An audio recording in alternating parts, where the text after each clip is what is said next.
What's going on, family? This is PNP. This is Dave, one half of PNP.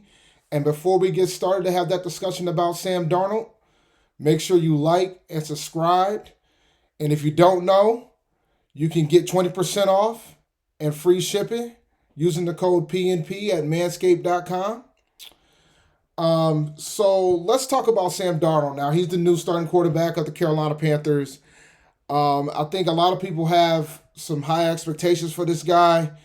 So I'm here to try to level the field a little bit. I know Rashad did the good, bad, and ugly of Sam Darnold, and we'll put the link in for that video below if you want to see some of the film regarding that. But for me, I'm talking about it from a fantasy perspective. What can you expect out of Sam Darnold this upcoming year? So before we, let's get into it. All right, first thing you need to understand about Sam Darnold. He has not exactly been a outstanding fantasy quarterback at all. As you can see, his rankings for the 3 seasons he's been in the NFL so far are 27th, 27th, and 33rd. And it's pretty much a who's who of who got more fantasy points than this guy. To put it in perspective, Taysom Hill scored more fantasy points than Sam Darnold last year. So he has not been a good quarterback, and you can attribute that to the fact that he played for the New York Jets. You can attribute that to a multitude of things, but the reality is the numbers show that he has not been a good fantasy quarterback, not startable any stretch, not even in a 2-quarterback league. He's not a startable guy. He's not a streamer. He just wasn't that guy. So the hope is that the change of scenery will up his stats a little bit, help him out a bit, and get him to at least a decent quarterback. I don't think we should be expecting elite level quarterback at this point. Not in the first year at least. I mean, it's more of a show me type of situation when it comes to that. So I pulled up this chart when we did the Cam Newton video, and check out the Cam Newton video if you have not already. So when you look at the quarterback rankings, like I said, he was ranked 33rd. He only scored 134 fantasy points last year, which is insanely low, which goes to about an average of 8 points per week. So, I mean, he's just not startable in any stretch. Maybe if you're desperate and you are at your third quarterback, but if you know me, you shouldn't have 33 quarterbacks on your roster. So, he last 3 years, he just hasn't been a startable quarterback by any stretch. So then when you also look into your diginos, Sam Darnold hasn't even played a full season yet. Like, he hasn't played 16 games in a season yet. The most he's played is 13. And last season he only played 12. He played 12 games. So you're talking about a 75% clip of him starting. So that's not really good. And considering that we're going to be playing 17 games, that should cause some level of concern about drafting this guy in fantasy football.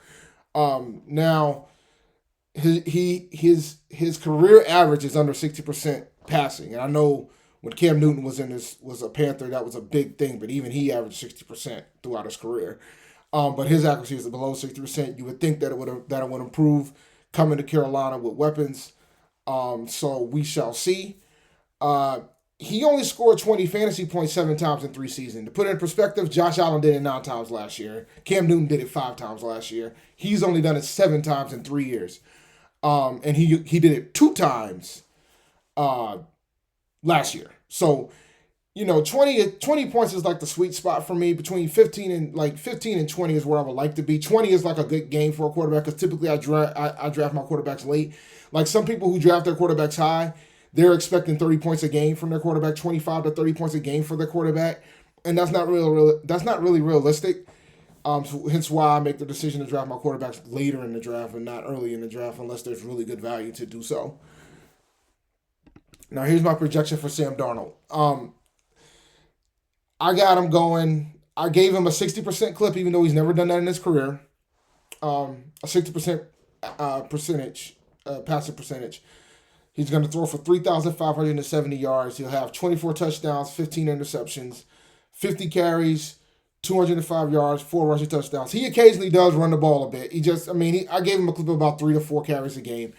And that only equates to 253 fantasy points, 14.9 points a game. That's pretty much, QB2, bottom of the QB2. So in a 2-quarterback league, you could get away with starting him as your QB2. But other than that, you shouldn't be starting him on a weekly basis. And I know what people are going to say. Well, he's got all these weapons. He's got DJ Moore. He's got Christian McCaffrey. He has Robbie Anderson. Like, why are you only giving him 24 touchdowns? Well, I'm going to be honest, man. I think the way that Carolina drafted this year, I think is going to be more focused on running the ball more than what they already have. At this rate, he throws the ball 30 times a game. I think the concern is that he's going to probably be more of a game manager than a slinger. And even in his occasional opportunities of slinging, he's still going to throw 15 picks. 15 interceptions, I picked that number because that's his career high. So I think it's going to go down a bit, but I think he's going to probably throw the ball a little bit more. And he's never thrown for 500 yards in a season because he hasn't had a chance to. But even when he hasn't, he's averaged about close to a little under 30 passes a game. And then, if you believe that the Panthers are going to go 11-6, or if you believe they're going to go 9-8, that tells me that they're going to probably have more. They're going to be running the ball more, which means he's not going to get that many opportunities to pass. We have to think about the expectation of what we're getting. So that's pretty much it for me. This was more of a short and sweet type of situation. But with that in mind, man, make sure you like, subscribe. I'm going to keep doing more of these. I'm going to do more players. If you have any players that you'd like me to do, just put them in the comments below. Like I said, you can follow us on Twitter at Panther Nation PC. You can follow me at ChampD1012, and I'll answer all your fantasy questions there. Or if you want to complain to me about it, you can follow me there as well. You can hit me up there as well. And this is PNP, and I'll talk to you guys in the next one. Peace.